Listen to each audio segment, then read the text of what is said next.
Hello friends, today we are going to discuss basic identities. If you want to watch my earlier videos, then you can find the link in the description. So today we will discuss basic identities. So before starting, let me tell you these identities are very useful in mathematics in any problem we solve. These are useful from the standard 7th, 8th. These are useful till college, till we study. So let's start. So first identity is a raised to m into a raised to n is equal to a raised to m plus n. So when it's given 2 raised to 1 into 2 raised to 3, then we can write this as 2 raised to 1 plus 3. We can see 2 raised to 1 is equal to 2 into 2 raised to 3 is 8. So 8 into 2 16, and 2 raised to 1 plus 3 is 2 raised to 4. So 2 raised to 4 is also 16. So this we can solve in such manner. If there are big values, then we can solve by these identities. If it is a raised to n upon a raised to n, then we can write a raised to m minus n. Similarly, here also we can take this example. If it is, let's take it's 2 raised to 3 divided by 2 raised to 1, then 2 raised to 3 minus 1, so that is 4. So we can write directly. Now a raised to minus 1 is equal to 1 upon a raised to m. Whenever its power is negative, we can write it in the reciprocal form. Reciprocal means 1 upon, we can write, and the power become positive. If it is a raised to m into a raised to n, then we can write a raised to m cross n.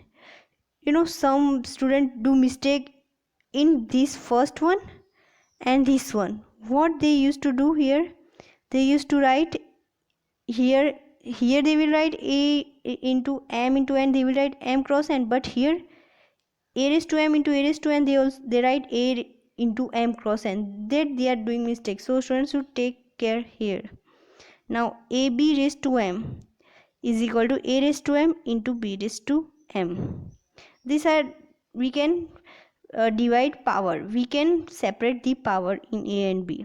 If it is a raised to 1 upon n, then we can write here mth root of a. This is how. If it is, let's take 2 raised to 1 by 2, then we can write root of 2, we can write root of 2.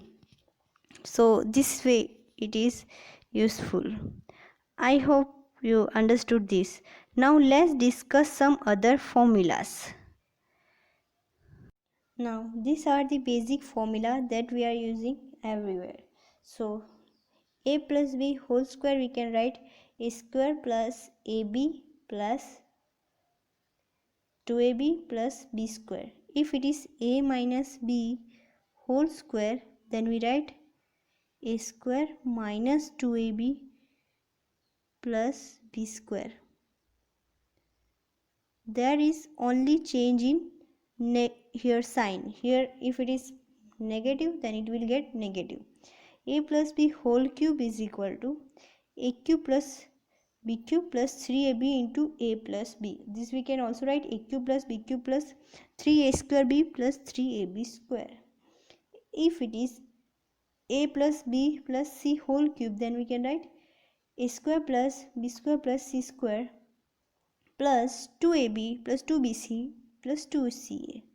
If it is a square plus b square plus c square minus ab minus bc minus ac, then we can write half of a minus b whole square plus b minus c whole square plus c minus a whole square. And if it is a cube plus b cube plus c cube minus 3abc, then we can write abc into a square plus b square plus c square minus ab minus bc minus c.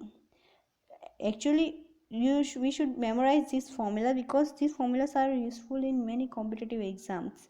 So if we remember the formula, then we can directly use the formulas and we can save time, because in most competitive exam, time is important thing. So we can save time, so we should remember this formula. I think this everyone knows this formula, only there is this also used many times, everyone do mistake in this fourth one and fifth one, so you should learn this. I hope you understood this. If you have any doubt, then let me know in the comment section given below. If you really like, then please to like and subscribe to my channel. Also press the notification bell for latest video. Thank you.